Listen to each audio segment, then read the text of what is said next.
הדברים האלה. שלום רב. עכשיו אנחנו עוברים לעניין אחר. היום ירושלים תסער כנראה שוב בגלל היתר מכירת החמץ שהעניק בית המשפט, וכאן יפגינו אלה כנגד אלה, גם חילונים וגם דתיים. באולפן איתנו ירון ידען, שלום לך, יושב ראש דעת אמת, חוקר מקרא ותלמוד. ובעמדה אחרת בירושלים, שמואל פפנהיים, עורך ביטאון העדה החרדית, תכף יצטרף אלינו לשידור. על מה ולמה אתם מפגינים? הנה, הייתה פסיקה של בית משפט. תראי, החברה החרדית מנסה לתעתע בחברה החילונית, ולמעשה היא רוצה לגזול מאיתנו את התרבות שלנו. מדינת ישראל קמה על ידי יהודים כדי שתהיה מושתתת על הומניות, חופש, צביון חופשי, תרבות חופשית. יפה, הנה באה פסיקה של בית משפט. מה לכם כי תתערבו בהפגנה של החרדים היום? למה אתם צריכים לערב שמחה בשמחה? אלי ישי, ברוב חוצפתו ועם גסות רוח הייתי אומר, בא ומזהיר ואומר לאזרחי ישראל ששנה הבאה תדאגו, אנחנו נאכוף ונשנה את החוק. נו, ראית כמה הבטחות כאלה היו במשך השנים שהחוק הזה ישתנה והחוק הזה ישתנה ולא קרה דבר. למה עכשיו להקדים את המאוחר? קורה הרבה. תראי, מספר התלמידים במערכת החינוך הולכת להיות רוב. הציבור החרדי מבחינת הריבוי הולך להיות רוב. מה, אתה מאמין שזה כל על מכירת החמץ? כן. החמץ זה סימפטום לבאות. הציבור החרדי הולך בשיטת הסלאמי. אבל דווקא חמץ שהוא סימבול, שיש גם כל כך הרבה חילונים שלא מכניסים חמץ הביתה ואוכלים כשר בפסח וכן הלאה וכן הלאה. דווקא הסמל היהודי הזה הוא זה שאתם צריכים לרכב עליו במאבקכם נגד החרדים והכפייה הדתית? אנחנו בכלל לא נלחמים על הסמל היהודי, אנחנו נלחמים על החוק בכנסת. עכשיו תראי איך הציבור... אגב, אתה אוכל חמץ בפסח? אני אוכל, אבל תראי את התעתוע של הציבור החרדי. החרדים באים ושמים קרוז פשקוויל וקוראים לכנסת ישראל שלטון הרשע.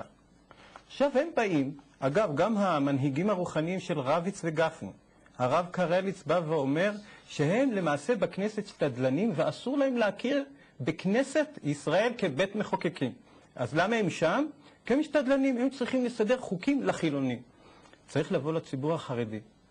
החברה החילונית צריכה להתארגן במלוא הכוח, כי הציבור החרדי בשיטת הסלאמי כל הזמן בשם הסמלים היהודים שזה צריך לבוא מרצוננו, לא באכיפת חוק, צריך לבטל לחלוטין את חוק החמץ.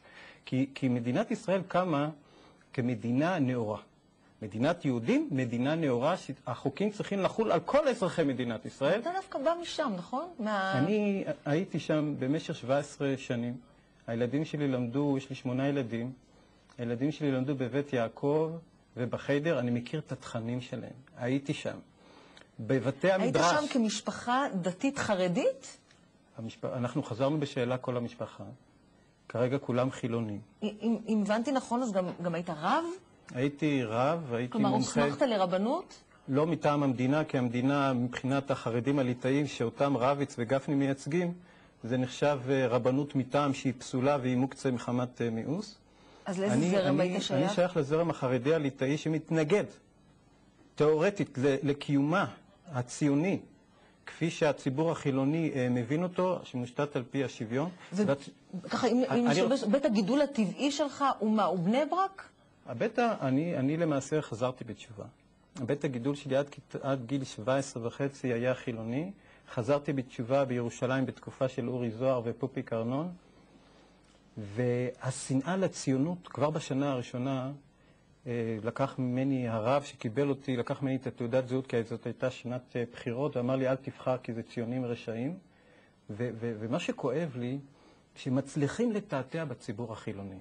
הם מצד אחד מבטלים וקוראים לכנסת ישראל כנסת הרשעה, ורוצים לחוקק חוקים נגד השוויון. אני רוצה להבין את התהליך. אדם חילוני, צעיר חילוני, שדבק באוהלה של תורה, והולך כאילו אחרי האור לצורך העניין, מקים משפחה שגם היא בתוך החממה הדתית, ואז בוקר בהיר אחד, כל בני המשפחה מחליטים שזה לא זה?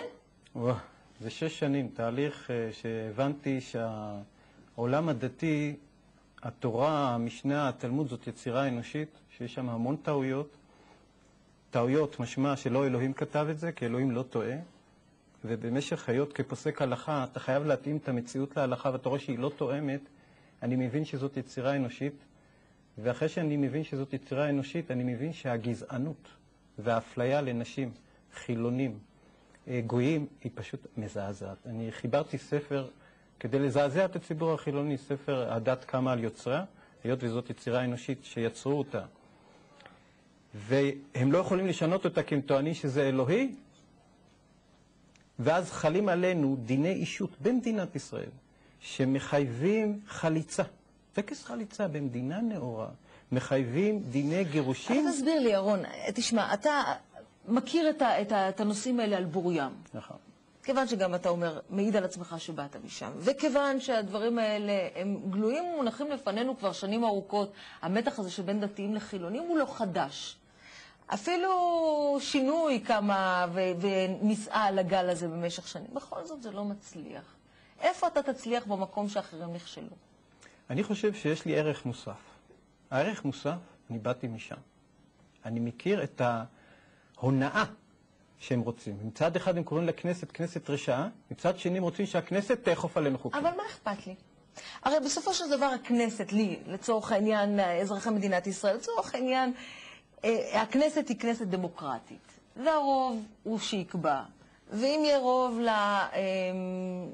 לחוק של לא משנה אם זה אלי ישי או רביץ או כל אחד מהם, אז הוא יעבור. ואם לאו, אז הוא לא יעבור. צריך להפעיל אולי את הלחץ דווקא על הציבור החילוני בתוך הכנסת, על אותם חברי כנסת שאינם שומרי תורה ומצוות. בוודאי, זה מה שאנחנו עושים. זאת אומרת, עצם ההפגנה והמחאה שלנו נגד הציבור החרדי, אנחנו קוראים לציבור החילוני, בואו להתארגן יחד עם דעת אמת, להקים לחץ ציבורי על בית הנבחרים שלנו, שיבטלו את כל החוקים שהמניע שלהם הוא חוק דתי. ולתת לדעת לבוא מתוך בחירה. חלק מהחירות, זה חג חירות. נצרף את שמואל פפנהיים, עורך הביטאון העדה החרדית שנמצא בעמדה שלנו בירושלים. שלום לך. שלום וברכה. אז שכרכם יכול לצאת בהפסדכם, אתם כל כך רוצים לחוקק את חוק החמץ, ובסוף לא רק שלא תצליחו אולי להעביר אותו, אלא גם חוקים אחרים יבוטלו, כי הנה קמה תנועה חילונית נגדכם. אני בכלל לא יודע על מה שאתם מדברים, אנחנו לא באים לחוקק חוקים, אנחנו רחוקים מהכנסת, אין לנו שום שייכות לא לכנסת, לא לרשויות. את מדברת עם שמואל פפנהיים מהעדה החרדית, שאין לה שום קשר לרשויות, לכנסת. אנחנו היהודים האותנטיים המדברים מלב יהודי ללב יהודי, בלי שום אחריות של מדינה, של רשויות. ובתור כזה אנחנו משמיעים את הדברים שלנו במחאות וצעקות ובמכתבי הסברה, ולא על ידי חוקים שאנחנו לא מאמינים בהם.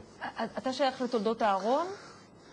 אני בעצמי חסיד תולדות הארון, אבל אני מדבר בשם העדה החרדית, שזה הבד"ץ שקמה בירושלים לפני כ100 שנה, וממשיך בעצם את היישוב היהודי האשכנזי שהיה פה בארץ מאז... שלא מכיר בכלל בקיומה של מדינת ישראל. אנחנו נמצאים במקום שבמציאות יש פה מדינת ישראל, וזה אנחנו מאוד כואבים, שמדינה קורא לעצמה ישראל, מחוקק חוקים נגד המושג הזה של ישראל, ונגד המושג הזה של יהודי, ועל זה אנחנו צועקים וכואבים. ופה בדיוק המקום שאנחנו באים ואומרים לאלו שהאמינו לשיתוף הפעולה הזאת עם הכנסת, 60 שנה אתם נמצאים בכנסת, מחוקקים חוקים, והנה אתם רואים, באים שופטים ואומרים, כל החוקים שלכם לא שווים כלום. אז רגע, ההפגנה שלכם היא בעצם נגד הנציגים החרדים שכן משתתפים בדמוקרטיה הישראלית? לא, המחאה שלנו זה